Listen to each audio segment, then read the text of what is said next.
Mental health, personality development, educational activity and last है startup mindset. हम 5 pillars पे फिलहाल अभी वर्क कर रहे हैं। ये हमारे 4 पिलर्स हैं जिसपे हम काम करते हैं।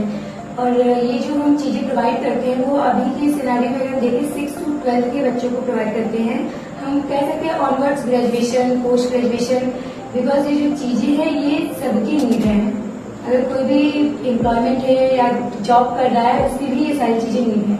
तो इसमें हम ये जानना चाहेंगे कि मतलब आपका बेसिकली कहने का मतलब ये है कि ये सारी चीजें ही करियर में सबसे ज्यादा रोल प्ले करती हैं हमारे हमारे ग्रोथ के लिए, जी हमारे बिल्कुल। पर्सनैलिटी डेवलपमेंट में जी या बिल्कुल। और भी कुछ चीजें हैं इसके अगर पीछे। मैं आपको बताऊं कि अभी के सिनेरियो में जो भी मतलब स्टूडेंट्स हैं, स्टूडेंट लाइफ जो एंजॉय कर रहे हैं, अगर हम स्कूल लाइफ की बात करें उसमें आप हो या हम हो, मेंटालिटी हमारी यही होती है कि हमें अच्छे परसेंटेज लाने हैं।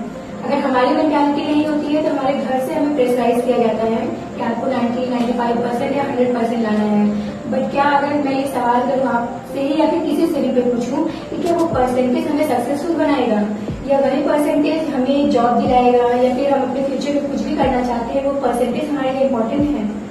हम ये नहीं कह रहे एजुकेशन इम्पोर्टेंट है, बट एजुकेशन के साथ साथ हमारे पास स्किल्स होना चाहिए, टैलेंट होनी चाहिए, पर्सनैलिटी डेवलपमेंट भी होना चाहिए।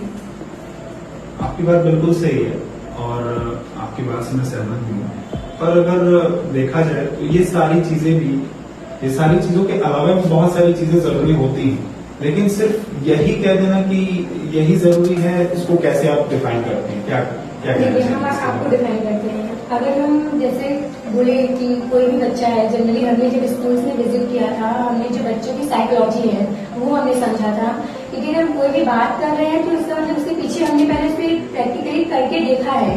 तो हमने 60 to 70 स्कूल्स में विजिट किया है। वहाँ पे जो बच्चों की साइकोलॉजी को हमने पढ़ी है कि वो क्या सोचते हैं। उनका सीधा ये होता है कि उनका कोई गोल एम नहीं होता है।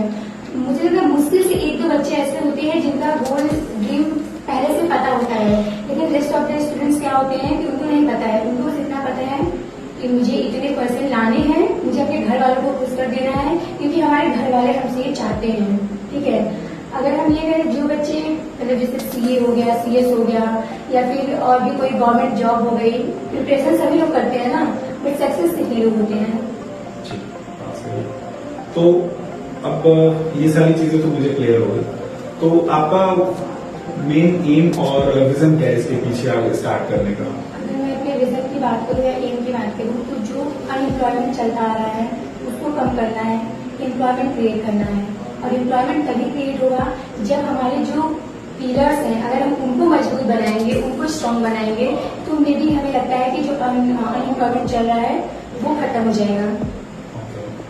तो एक सवाल और है मेरा इसमें कि जैसे आपने बताया कि अनएम्प्लॉयमेंट आपको ओवर करना है, आप इन 5 पिलर्स पे आप वर्क कर रहे हैं, स्टूडेंट्स के ओवरऑल ग्रोथ पे वर्क कर रहे हैं। तो कोई भी स्कूल, कॉलेज या स्टूडेंट आपके साथ जुड़ना चाहता है तो उसका क्या प्रोसीजर है?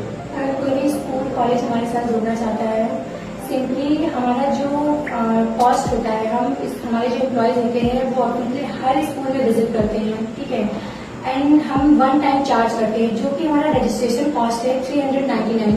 ये हम 1 साल में 1 बार चार्ज करेंगे। ठीक, इसमें ओवरऑल जितनी भी सर्विसेज हैं वो हम बच्चों को प्रोवाइड करेंगे, उनके स्कूल कैंपस में प्रोवाइड करेंगे।